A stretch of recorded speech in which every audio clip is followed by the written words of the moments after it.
It's a beautiful Saturday morning. I thought I could come out here and just, I think I need to answer some questions. I know a lot of people have there's a lot of thoughts, man. I'm getting so much feedback from subscribers, from watchers. I've reconnected with old friends from university, didn't even know it was me out here. And I feel this is a moment I need to take to give a lot of people I think much needed feedback, much needed information about what's going on and what we should be doing, where we should be going with our thought process. So I'm here. I'm just going to wait a little bit, let people get in here before I start having these conversations, because I think these conversations are extremely important for folks to have. There's a lot of things going on. There's a lot of moving parts that's happening right now. And I just wanted to be in a position, like I said, to answer questions. This is like a question answer. I'm equipped with some materials in front of me, so in case I have to use some references. But we have a lot to do. And if I can just get started, I think some people will. Blessings to you too, Miss Ann. My blessings to you too, sis. Like I'm glad a lot of us are just gonna pop in here. But just pop in here. Um, I'm gonna answer some questions. I'm gonna give some insights. I'm only gonna stay here. Good to see you, Khalil. I'm only gonna stay here for half an hour. Peace to you, brother. Only for half an hour. I'm just gonna hang out here for half an hour. And I didn't eat breakfast yet. I took my little shower. I got an organized day. Starting right from the top, though. Please like and share the video right from the beginning. If you are a non-subscriber, I've had 700,000 people view my videos, and so it's good if you can subscribe. Lets me know that you're sticking with the conversation. Also, for those who have talked to me, I did not get into this for any level of monetization. I've had people behind me saying, "Man, you got to monetize," and they're handling it. I don't know how to do that, and they're handling it. There is a super thanks button now. There's a super thanks button that's drifting around somewhere here. You can basically do a thank you. You can do a gift. I'm still trying to really strengthen Black businesses. We've got a lot of them, and I want to really do a lot of strengthening behind them. What's that, Lindo? What's up, brother? How you doing, man? All of my, I'd like to know. Tell you also, all of my jewelry, all of my African jewelry, it's all custom made. I had a young lady who ordered one of my necklaces. I'm going to organize that for her today, and get her a necklace. So a lot of this stuff I posted on my community page. If you scroll down the community page, you'll stay upbeat with academic information that I post, new understandings of what is taking place. You'll have a lot of the merch. You'll have a lot of our community people that I want to support. I want to build Black entrepreneurship. I want to create Black millionaires, and we don't even have to be specific to the Black community, but I think we need to start at home, right? We need to start here, and so other cultures don't think that I'm just talking only to the Black community. But at this moment, we are focused on making sure that the Black community is healthy in respect to what is this fallout that is taking place, and it's a new season for a lot of us. And so it's good to see everybody, man. Brasan Jaser is where you posted the document of the Assyrians. Right, right. So the community page, I post all of my academic documents on the community page. I post links. We just did a show yesterday with Chad Elliott. We're going to do another show on YouTube. I told Chad he's a guy who needs to be on YouTube, man. People need to hear what he's got to say. His vibe is amazing, and his community is amazing. We have so much in common. I went to university in Hackensack. He grew up in the area, so we have a lot in common. So I'm hoping to do another show with him. And Chris Topper, bro. The white people support this 100%. We're all being oppressed. Thank you very much, Chris Topper. I like to hear that, brother. I appreciate that. And yeah, and he's not wrong.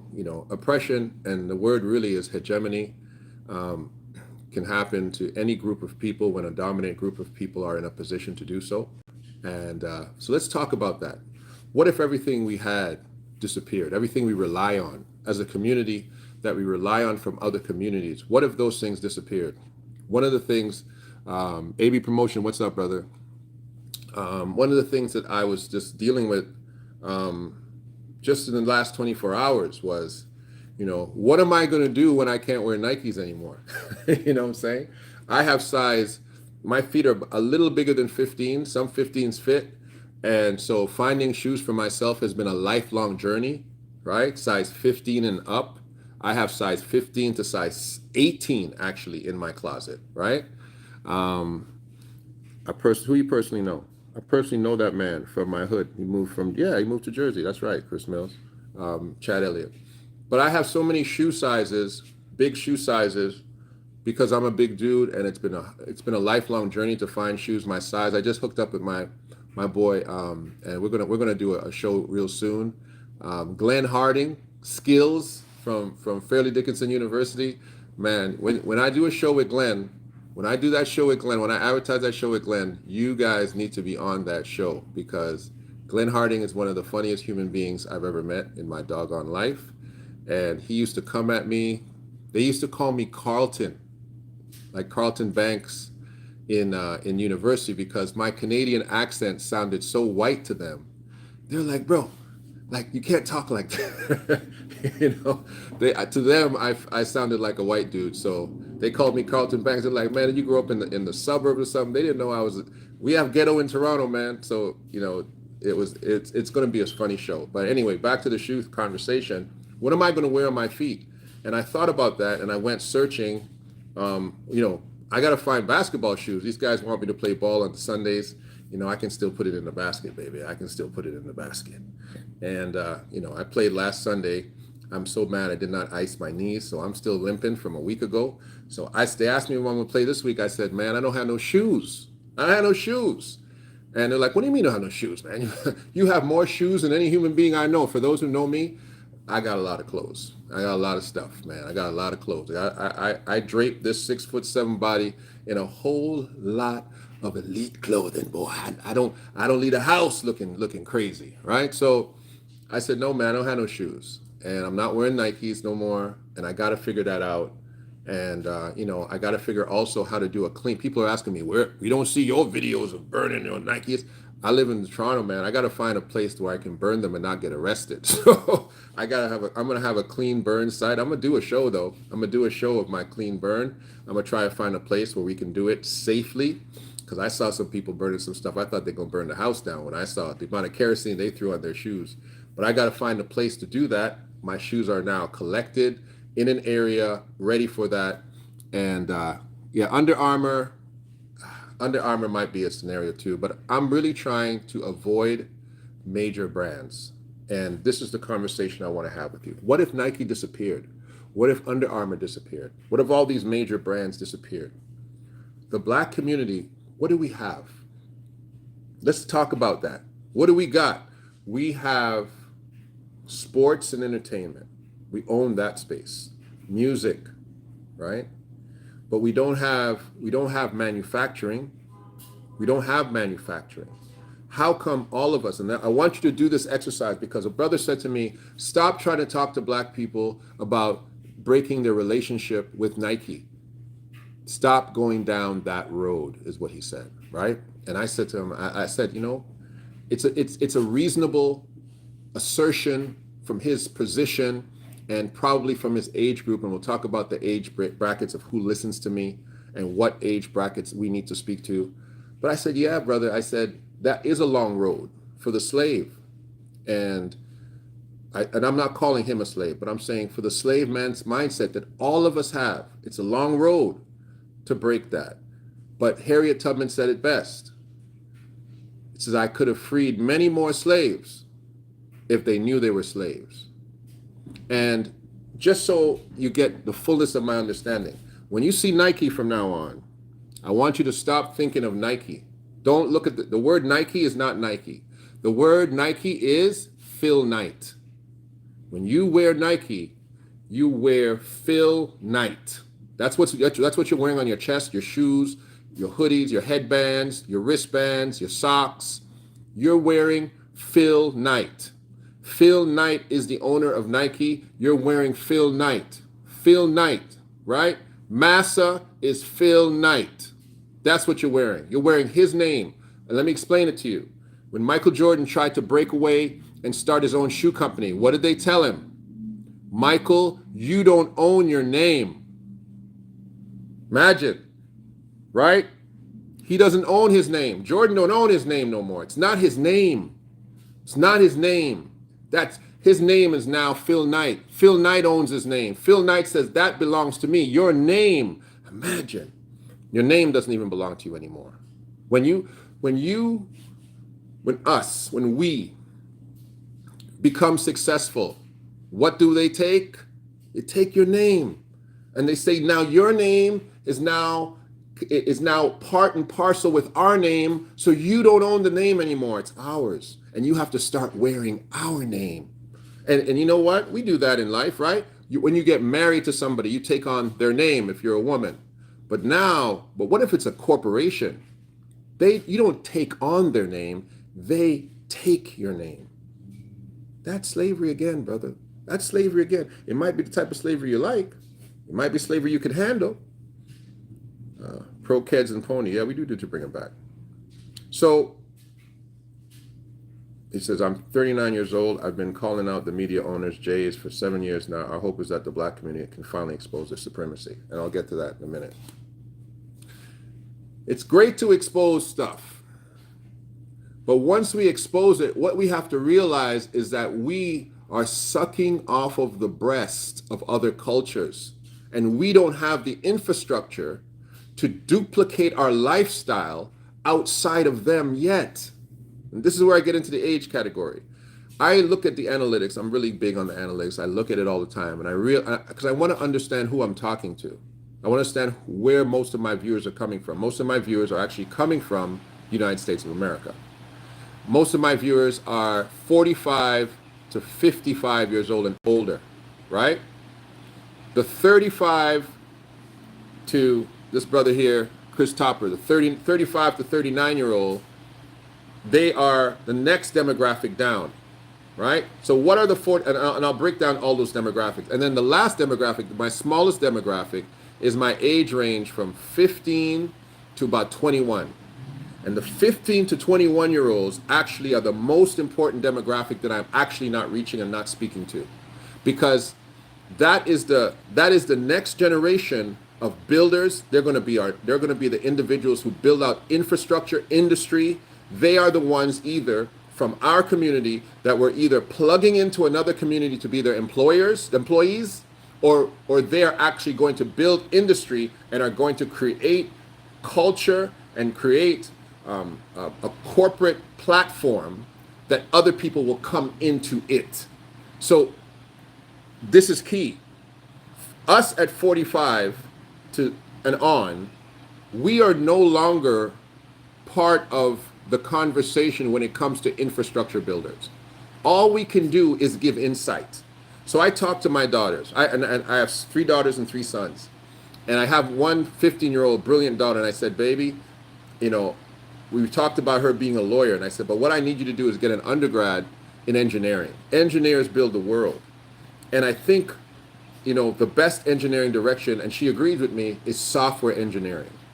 What Zuckerberg and what Bezos and what Steve Ballmer and the boy who started Apple, who's dead, and the Microsoft young man or old man now, these guys were sitting in their basement creating industry. Software engineers that said the next platforms will be software-based platforms, and people are now going to need us to function, right? Scarborough, hail up, Scarborough. Nice to see your second demo. Yeah, thanks, bro. We're gonna need the infrastructure of software to function. This is where we are. Zuckerberg, Bill Gates, can't remember how come I can't remember the boy from Apple who died? We know the owner of Apple. All these guys, they built the infrastructure that we're currently sitting on. Okay, and that is now the infrastructure that we're looking at, that we're talking on, that we're doing things now. But look what we can't give up. We still can't give up manufacturing, right? It says most fell victim to weed gain. Yeah, yeah. We'll talk about that in a minute too. We still can't give up manufacturing. Who owns manufacturing? Who controls manufacturing worldwide? China. China says we have human resources, we have cheap labor because we're a communist country. You still need us, right? So now us in the black community, we're realizing that people have taken advantage really of technology and levels of infrastructure that few of us have, right? Kanye is one of the few guys who's gone out there and has taken advantage of relationships with China, relationships with the Jewish community, relationships with individuals who are industry builders, and he has gone out and built himself a little fortune in this particular area where he's looked into the manufacturing components, he's partnered with major brands, he's put himself in a position where he's almost unmovable. Adidas invested about $250 million in Yeezys, moving even Yeezy's headquarters to a place designated by Kanye for the comfort of his particular employees. They invested a lot of infrastructure in Kanye West, right? Infrastructure is the key thing that I'm talking about today. What is the new infrastructure in order that all the things that we're saying now, we got to cancel Adidas, we got to cancel Nike, we got to eliminate watching the NBA, all these things that we're talking about, because we know these are things built by other cultures that at any time they can remove us from it. They can say, well, you no longer are part of this. You no longer can bounce that ball. You no longer can wear Phil Knight on your chest. How do we say to ourselves and to the next generation, listen, remember, this is what we're going to say forever. Remember when they canceled Kyrie, eh? Oh, young man, you remember when they canceled Kyrie. This is what we're going to say. What we were saying 20 years ago is, young man, remember half of these guys after they leave the game, they're broke. Put your money away. Don't blow your money. That's what we told the last generation. This generation has too much money. They're not going to blow it. They're not going to blow it. They're not going to blow it. The amount of money that these guys are getting in the course of a seat in a career, 200 millions, they're getting ridiculous money. They're not going to blow it. But what we're telling them is like, hey, listen though, they can cancel you. They can shut you down. They can make sure that your legacy becomes eviscerated. So this is the conversation that we have to tell them. We have to stop our next generation from being subject to this level of shutdown so that we can say, whoa, listen, young man, be careful. You sure? This is what they had back in the day and they have it now with the HBCU universities. But back in the day, it was, do you want to play with the NBA? Do you want to play the ABA? Right? The ABA was where you could play your game. You can do it the way you wanted to do it. The NBA was more of a white league. In the future, it's going to be, hey, what direction do you want to take with your life? Sports star, technology mogul. Do you want to build it for yourself or do you want to work for somebody else? Because they can shut you down. Do you want to play with the NBA or do you want to build an NBA? And this is the conversation that we have to have now. Do you continuously want to be stuck in the plantation of wearing Phil Knight on your feet? Or do you want to become Phil Knight? Do you want to say, you know what, bro, you know what I'm going to do? I'm going to go to China and me and a couple of guys, we're going to put an investment group together, just like a lot of guys have done, buy a couple of properties. I think guys have done that. Put an investment group together. Hey, let's go down to Georgia. Let's buy a couple of houses and let's make them Airbnbs. What if a couple of people put their minds together and say, hey, why don't we go to China and see what it cost us to build out and design a shoe brand. And once we design this shoe brand, let's develop an online service that allows people to buy at point of sale. Like we don't have to store a whole bunch of shoes, right? I'm gonna check the comments in a minute. I just don't want to break my stream of thought. Megan, I'm gonna check your comment in a minute. And allow us now to start figuring out Black-owned shoe brands. And we don't need one person or two people, multiple people can do it. There can be many Nikes, many. What makes Nike special? What makes a pair of Nikes special? Is it that it has better technology in the shoe? None of that. Because China, for anybody who's tried to deal with China, everything that Nike has in their shoe, China already has it. We can plug it into another shoe if you want to. Every piece of technology, if you want to call it that, all the comfort, everything. You can plaster it into a whole nother shoe. Nike only has the power of marketing and the power of major sports entities to say, hey, we wear this, you guys wear it too.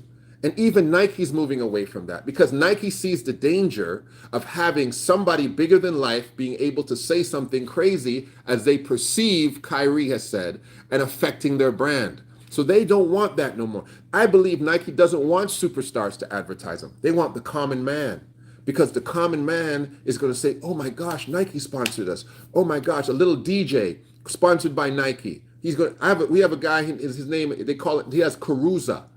And he's now the face, a little African kid who's a DJ in Toronto. His group is now the grassroots face of Nike in Toronto. Because Nike said, we ain't gonna give it to Drake. We're gonna give it to Caruza. We're gonna give it to this little grassroots DJ and start a concept where the regular people are gonna be wearing Nikes.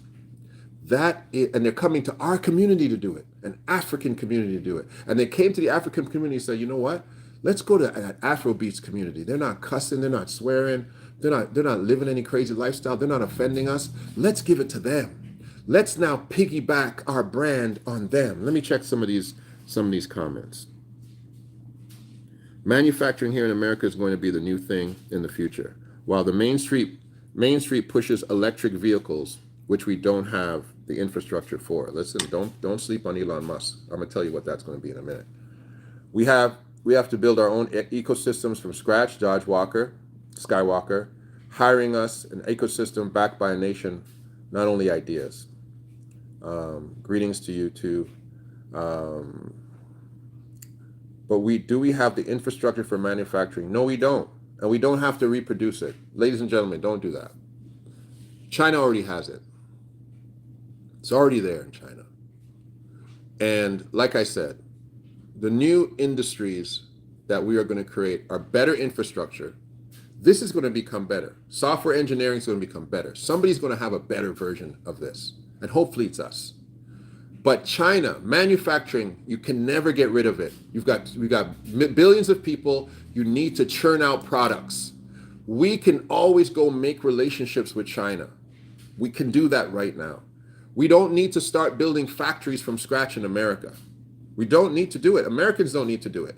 You have to think, and I know a lot of times they made this word taboo, but you have to think more global, where if I can buy it in China for $1, why would I make it in America for 10, right? All I have to do is create my relationship with China, and China is everywhere. Africa doesn't deal with America. Africa deals with China. For those who have traveled to West Africa, why do West Africans have designer clothes? Why when the runways happen in Paris, the African has it the next day? Because they have a relationship with China where everything that Gucci, Armani, Balenciaga, all those big fashion brands, they knock them off and they go straight to Africa. I got Prada, okay, Armani, all these knockoff stuff from Africa for pennies on the dollar. I'm not paying Canadian or American dollars. I was paying at the time Ghanaian CDs for stuff that if I bought it here, it would have been hundreds of dollars. It was the exact same thing. This is what I'm saying. China is already dealing with Africa. China's already dealing with so much massive manufacturing. There's so many factories in China that literally you can get a partnership in China tomorrow. You could build Nike level shoes tomorrow, right? This is what I'm trying to say. Let me check you guys again. Big baller back in the picture. Exactly. But you know what? He's done, speaking of Lonzo Ball's dad and Melo Ball's dad and Giangelo's dad. Giangelo's the best one, I think. They gotta give that guy a chance. They got to give Giangelo a chance. He's the best ball brother. The one who's not in the NBA is the best brother, in my opinion. But anyway, so he did exactly what I'm saying. He went and made partnerships with China. How do you think he got his son out of China when his son was stole those sunglasses? How do you think so? Shoot, if we could send him to Russia right now and talk to Putin. He got his son out of China because he had relationships with China. He had big manufacturing relationships with China. He pulled a couple of things and got his boy out of China. Okay? Why not? I think somebody is saying, why not having manufacturing in Africa? They don't have the infrastructure. They haven't built it. They're using China, right? Baya, I think that's what you're asking, right? When I went to Ghana, and it's such a funny thing to see Ghanaian people work for Chinese people who don't speak African language nor English. I walked into the store. Two things were terrible. One, the most terrible thing was I saw Chinese men literally beating African employees, and me and my boy from here draped him up. Like, don't ever do that in your life. Like, we literally draped him up. Said, you're in Africa. This might be your store, but you're in Africa. Don't play that game. Never talk to her like that. We have to drape him up because this is what was going on in that store, just really quickly, right? And this is why, again, we have to have our own stuff. We really have to have our own stuff. This was a furniture manufacturer that was shipping the furniture from China to Ghana, and then was being run by Chinese, but the workers were Ghanaian. They basically had security to check their employees. Yes. When an employee came into the store, an employee, not shoppers, when an employee came into the store, they were frisked by African security, and when the employee left the store, they were frisked by African security. The security was being paid to check the employees. Number two, no African person, no Ghanaian person could speak Chinese, and no Chinese person could speak English. I was like, how do you understand what he's saying? They had some kind of way of communication that he understood what the Chinese gentleman was saying, and he understood what he was saying. But I was like, I've never seen nothing like this. I was asking like, yo, can I get this? And the Chinese man couldn't speak English, so he'd direct his African friend to come, or his African employee to come. He'd come, I'd speak to him, and then he would somehow communicate with the Chinese man and tell the Chinese man what I wanted. I'm like, bro, you speak Chinese? He goes, no, I just know how to communicate. Anyways, China already has the infrastructure. We need manufacturing. Number one thing that the Black community needs is manufacturing, because we are an incredible consumer.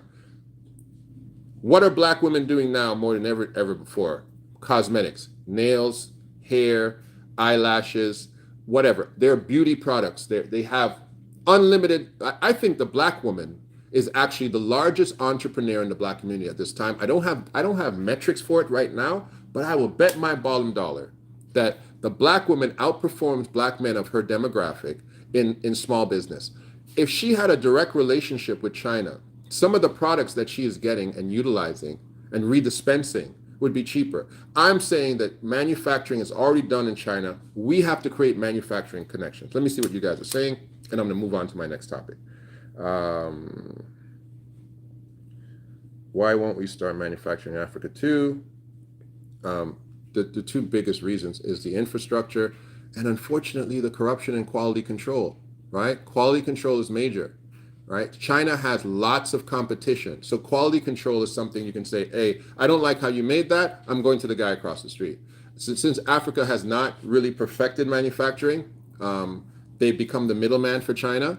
All of the wonderful fabric and things like that you're getting. So the African has connections with China, bringing products from China to Ghana, right, to resell. So if the West African can do it, why aren't we doing it? Why aren't we doing it here in North America? Well, it's a little bit closer, but we can do the same thing. And this is what the problem is that places like Canada, I don't know about America, but Canada, there's so much tariffs. They're so protectionist for this economy that they will kill us to try to bring stuff over, but it's still cheaper. Still cheaper, and it's still better for us to do, right? And it's why these corporations have put themselves outside of the United States and become multinational, because they don't want to deal with tariffs. They rather have their own factory in China, have their own base in China, and do it all in China. And yeah, so that's part one. Let me just finish. Trump got him out of China. Yeah, he did. Does Russia have basketball shoe brand? I don't know. Um, Please answer my question, Chris. Chris. As a community, how do we centralize the mindset or strategy to own so we can move together? Great question. I hope that's a question. Um, I think we tend to forget this. Black Walks, yeah, Seneca Village, we tried before. Okay, I'm gonna address that too. I think it starts in the black colleges, and I think that Americans, and remember, you guys are our big brothers, right? We're here. Where the rest of the world looks to America for leadership in the black community. We really do. We look. You guys have had Ali. You guys have had Martin. You've had Malcolm, Angela Davis. You guys have had the leaders that we look to. So I think it really begins in the black colleges. I think the black colleges of the U.S. should be the destination for the black intelligentsia. And you know what? I've been telling my kids for the longest time, man, Harvard, Princeton, we want to get into those Ivy League schools. And you know, it's true. You go to Booker T. Washington University and you come out of Booker T. Washington Technical School, whatever that school. I don't even know the school called Booker T. I'm just using it as an example. And you come in there and you're amazing. You're an amazing engineer. The guy who's your boss is a guy from Harvard who took a liberal arts degree who probably can't do anything that you can do, right? Because we're dealing in a nepotistic culture where we are not the individuals who are running the culture, right? I understand that. But to answer your question, Chris, strategy is built on the grassroots level. And the grassroots level is the family, the black family, with two parents, with a father functioning. That's the first level playing field that the black community has to establish. The Jewish community doesn't deal with the amount of absenteeism from fathers and broken families, and that's intentional. That message is done intentional. Those legal systems and family law systems to break up black families are done intentional, because when you shake the family unit, there's two things you shake. When you eliminate the black man from his home, you eliminate discipline and you eliminate vision. And it is the father's job to discipline children and to give children vision, and then the mother to feed that discipline and feed that vision and inspire, right? So when you break up the black family, you break up the vision. Kids now don't have the vision that you might have instilled in them from a very long time when they were little. And it's happened for me, where I wanted my kids to go in a certain direction. And when family broke up, the vision for what we had when we were together broke up too. So that's part one. Next part is when they get to those black universities and black colleges, they start giving strategies for community. That's part two. So you come from good community with mother and father. You move on to good community in your university, and you see there's a corporate mindset to build community again as family. And so that's where I think it begins. I think it begins and that's why I said the young people who are 15 to 21 or 22, they are the most important demographic. And broken families hurt them, right? Absenteeism of the father is really what kills that situation. The broken family by itself, but it's really the dad's lack of influence on the children, the lack of ability to give discipline and push the vision.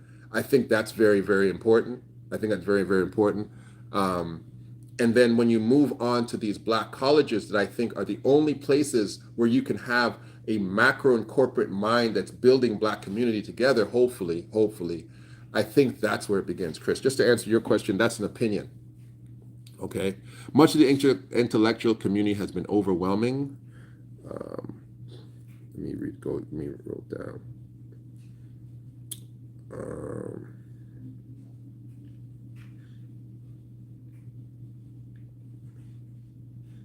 Okay.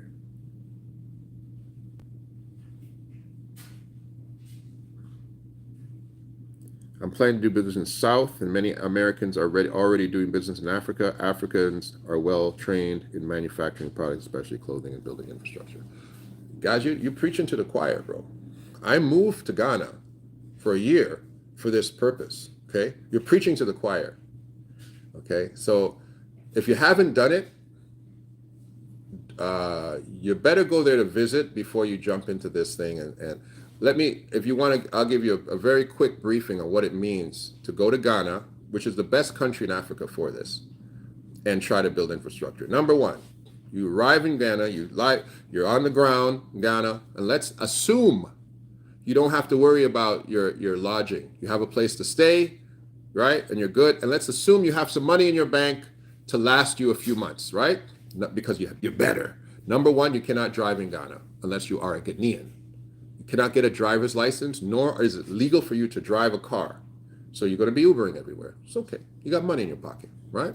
Number two, you cannot open a bank account in Ghana unless you are a Ghanaian or unless you are a resident, a legal resident. And I'll talk about that next, right? Number three, you cannot get a job in Ghana unless you are a Ghanaian, okay? Number four, in order to be a Ghanaian or to get legal access to work in Ghana, you have to get a residence permit. And a residence permit does not come overnight. You're going to have to bribe somebody to get it, right? And then once you get your residence permit, you're going to have to get the equivalent of a social insurance number in Ghana. You're going to have to bribe somebody to get it. So before you even can do anything in Ghana, right? Using Ghana as an example, because Ghana is the best country to do it. It's a very safe country. It's a very balanced country. Okay.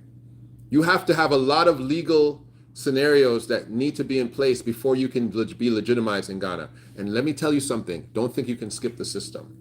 Because Ghanaian people, I love you. I love you, Ghanaian people. My boys who know, I've grown up with my friends in Ghana. But bro, when they want to come for you, they're going to come for you. When they know that your situation ain't straight 100%, and they see you progressing, and you're progressing in an area that's competing with them, they will send immigration for you. Immigration suspended my passport, took my passport in Ghana. What was I doing illegally? I was speaking. I had speaking engagements. That's all. They said, you're illegally preaching in Ghana. That's all I was doing. I was speaking. I wasn't even getting paid for it. They suspended my passport for that because a gentleman got jealous that I came back to his area when he invited me the first time. Ghana, listen, Africa is it's not a check mark. It's not like, yeah, I can just go to Africa. We can just do business there. It's not easy. Don't think it's easy. And I had support. I had people who were in strong positions. It's not easy. You have to go there. You have to understand the people. You have to understand the scenarios. You want to go there and buy land? Oh, baby. You better have some people who really got your back, because you'll buy land and you'll get ripped off. So it's not easy. That's all I'm saying. I'm not saying it's impossible. I love my time in Ghana. I love my Ghanaian people. I have great friends forever, right? We're trying to still do business in Ghana with them, but it's not easy. So don't say, oh, I have lots of friends. No. I did it, okay? I'm not talking theoretically. I did it myself. I was there for almost a year, and it was very difficult. I have a Ghanaian passport now. I have a Ghanaian driver's license now, okay? I've registered churches. I've registered orphanages. I've registered businesses in Ghana. It's not easy. I wish I could say it was easy. It's not. So Africa is definitely a destination for us, but I'm telling you, if you don't show up in Africa with money in your pocket, if you're going to Africa to make money off Africans, you're in trouble, boy. You're not going to make money off Africans. They're looking at you coming from the West saying, what do you have for us, daddy?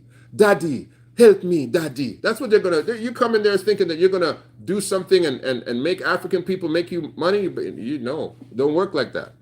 China, you can make relationships with China, develop scenarios with China where you can start shipping things quickly here. You can set up your entire e-commerce system and have things going in China overnight, where in Africa, it's going to take you months to make it happen, if not years. So don't get it twisted, bro. Unless you're over there selling products like hair products and beads, but if you're trying to do major manufacturing, Africa's not prepared for you yet. That's all I'm trying to say from a person who knows. That's all I'm trying to say, right? And it's beautiful. We want to go back and do things for Africa, but Africa's its own ecosystem, its own cultural, economic ecosystem. They have a lot of rules. And if you don't play by the rules, baby, you in trouble. Okay? So it's wonderful. In Africa, it's even more difficult as a woman. Yeah, well, talk about it. Ajula, I know that's a Ghanaian name, or it's a Nigerian name. Talk about it. Okay, so I don't want to overwhelm everybody here, right? So that's number one. The 15 to 22-year-old needs to hear this talk, right? Because they're the ones wearing the Yeezys. They're the ones wearing the Nikes. They won't give up they won't give it up because to them it's a status symbol. You've already established. They're the ones going to look at me when I walk up to my young daughters and I show these no-name shoes I'm wearing. They're going to be like, "What are those, Dad? What are those? What are you doing? You can't go on the street with us looking like that." Okay, so that's the generation that I need you to start speaking to because they are the ones who are going to build society. 45 and up, your time is done. You're advisors now. You're counselors now. You don't even have the pliability of mind to go sit down and get a new degree, a 4-year degree. Which 45 and up year old can sit down and say, let me go back to university, let me become a software engineer. After a software engineer, let me get a master's degree. Let me go now and just downgrade my lifestyle, sit in somebody's basement and figure out the next infrastructure that I'm going to figure out. It's not hard. It's not easy, but it's not going to be an easy scenario for you. Some of you got kids, mortgages, responsibilities. You can't do that over again, but they can. We can support them while they seek out the master plan. That's all I'm saying. Okay? That's all I'm saying to you. That's all I'm trying to say to you. That demographic is the demographic of the future. And they talk about, we believe the children are our future. They are if you give them instruction, or else our children are just future employees for the same status quo. The same Zionists are going to hire them. The same oligarchs are going to hire them. The same Phil Knights are going to put their brand on them. Yeah, you got your little baby boy, 3 years old. He can shoot threes at 3 years old, and you're like, oh my gosh, he's going to be the next Steph Curry. Oh, we're going to get Under Armour. We're going to get Nike. Yeah, he's going to lose his name because he can shoot a jump shot, and his name will now again become Master's name on his chest. And you're going to be walking around talking about, yeah, my boy we got all the newest stuff. We got all the new stuff. But you guys ridiculed Lonzo Ball's dad when he tried to build out something. You ridiculed him. You said he's talking too much. You ridiculed him when he tried to do something outside of the box, right? Because we want to sit around wearing Nikes. No, man, can't be like that. It really can't be like that. And we got to tell these young cats, listen, bro, what you're wearing on your feet right now is you're wearing the bracelets of slavery. Your Nikes are not Nikes. Look what they did to Kyrie. Look what they're doing to Kanye. They're not a status symbol, bro. They're a slave symbol. When I learned in the Old Testament that they used to call an earring an awl, and that what they would do with a slave is that when he wanted to stay with his master after his time was over, because we know that Hebrews could not keep slaves forever. There was a time you had to let a slave go. But when the slave said, no, I like my master, I like the wife he gave me, I like the children I have, I want to stay. The master would go to the door of his house, put his ear to the door, the slave's ear, and put an awl in it. And I realized that an earring is a symbol of slavery. And when I learned that, I took it out. This is what we need to tell this generation. What you're wearing on your body, what do you think you're wearing? You think, oh, I'm wearing Nikes. Really, you think you're drippy, eh? That's what you're wearing, huh? What if I told you you're wearing the garments of slavery? What if I told you that? What would what do you mean the garments of slavery? You're wearing the garments of slavery. When you wear Nike, you're wearing another man's name on yourself, and he owns it, and he owns you.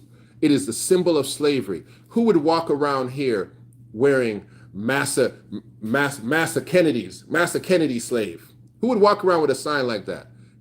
Owner of a property of plantation number 7. Would we walk around with that?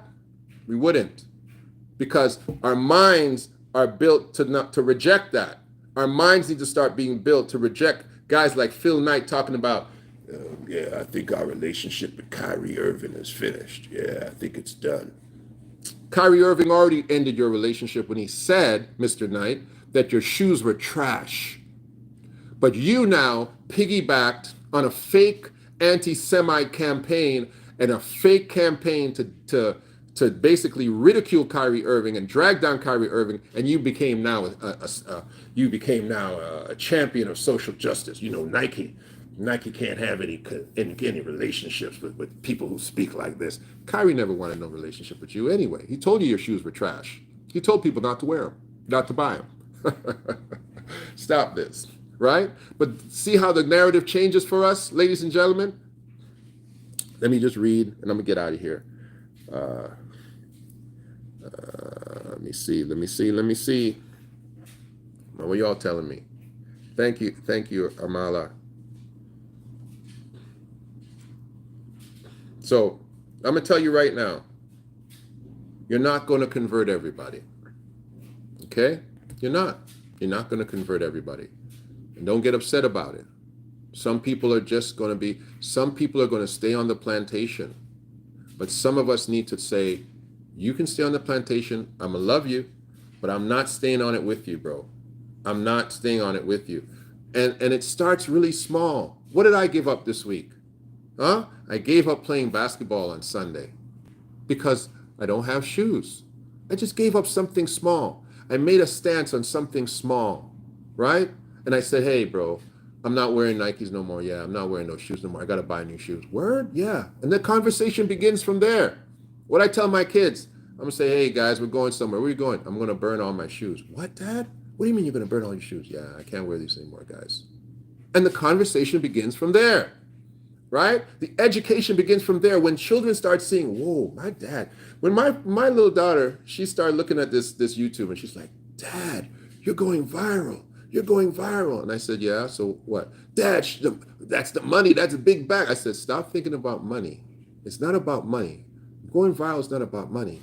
It's about sharing what God put in your mind. He put something in your mind that people want. That's really all being viral is about. There's something in your mind that people want. And I said, you going viral is going to university, coming up with something that people say, yes, we need that. That's going viral too, right? So this is how I'm trying to break it down to them. And when I burn those shoes in front of them, I hope their life is never the same. I hope their life is never the same when I sit there and say, yeah, baby, we can't wear these no more.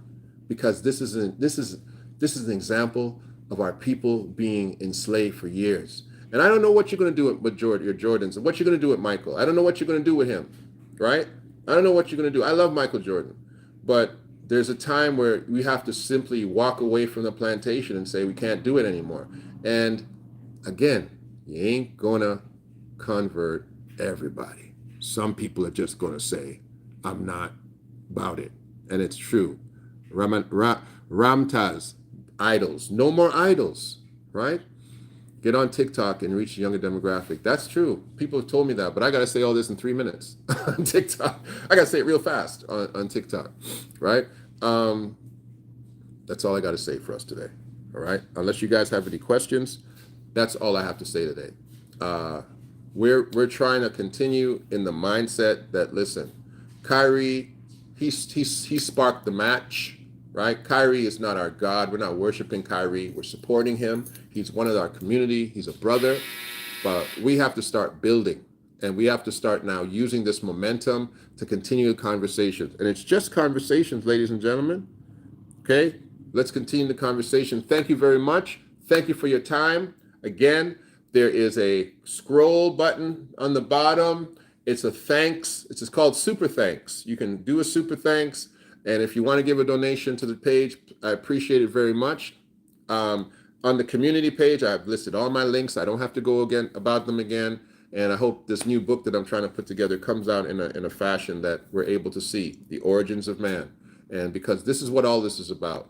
We are the original man. And white people, Asian people, Black people alike, I don't think anybody is going to fight that, right? The indigenous community of the world are Black people. When you look at the skeleton they found years ago, Lucy, and we know that civilization started in the Mesopotamian belt / Africa areas that they've now kind of restructured on these maps. we know we're the original people, and we know that we were the first people to control and to create major civilization. Egypt and other civilizations, the Babylonian civilizations, Persia, Assyria. Just look at the artwork, okay? Just look at the artwork. We're not saying everybody was African. We're saying that these major first civilizations were black civilizations. Look at how the Assyrian beards look in the pictures, how those quilted beards look, right? Look at the ancient conversations that we have in scripture when we're talking about the Songs of Solomon and the Shunammite girl saying, I am black. We know what an Afro-Semitic person looks like today. We can go to Yemen, we can go to Syria, we can go and see what they look like. So we're not having a conversation where we're trying to recreate the vision of the world. We're trying to remind the world who we are. And that's all we're doing. And if that bothers somebody, that's your problem. That's not our problem. We're not fighting with anybody. We did not pick a fight with the Jewish community. In fact, on my Instagram, they picking a fight with me every day. I have Jewish people running down my Instagram. Like one kid told me, one kid said this to me as I closed. He said, "Oh, I wanna fight you in mixed martial arts." I was like, little boy, little boy, you want to fight me in mixed martial arts? I mean, like, come on, man. I'm not sitting here talking about we're trying to hurt any other community. We're telling these people who we are, and we're not budging, we're not moving, and we're not being called. We're not going to allow you to call us anti-Semite because now the black man knows who he is. We're not going to let you do that to us, okay? And we're not going to let you do it to our community. The Kyries of the world stood up. He's never hurt anybody. He's never said anything negative or terrible. He's never said anything derogatory. All the man has done is say, I don't want to be vaccinated. All the man has done is saying, listen to me. Listen, read this book. What has he done? And what have we done to those communities that they are coming to fight with us now? Nothing. So that's where I sit. They're going to have to explain their lies. Yes. All so-called blacks aren't indigenous. Some were here. Some came from Europe. Let me see that. Let's see what he was saying there. All so-called blacks aren't indigenous. Some was here. Some came from Europe. Some came from the west coast of Africa. That's why we're serving this captivity as one. Exactly. I agree with you. All blacks are not indigenous Hebrews. That's just that's a misunderstanding too. Not every black person's a Hebrew. That's just not true, right? But some are. And that's the truth too. All right. So bless you. I appreciate every one of you. And let me end with this. To those that are Hebrew, hold your Hebrew and your Shemitic heritage and don't let anybody rip it out of your hands. And we'll fight for it with you. For those that know their Shemitic lines, for those that know their Shemitic background, for those that stand on and say that I am part of the tribe of Judah, we stand with you. And ain't nobody gonna rip your heritage out of your hands on my watch, period. All right? Love you guys. Stay up. Thank you very much. Stay in touch with us. Like, share, and subscribe. If you come on the page, subscribe, man. Love you. And to my friend, we're getting your chain organized today. I'm getting your chain. I'm getting up, and I'm going to go get your chain, your custom chain put together today. Everybody, please support the page as best as you can and love each other. I appreciate everybody. Bye-bye.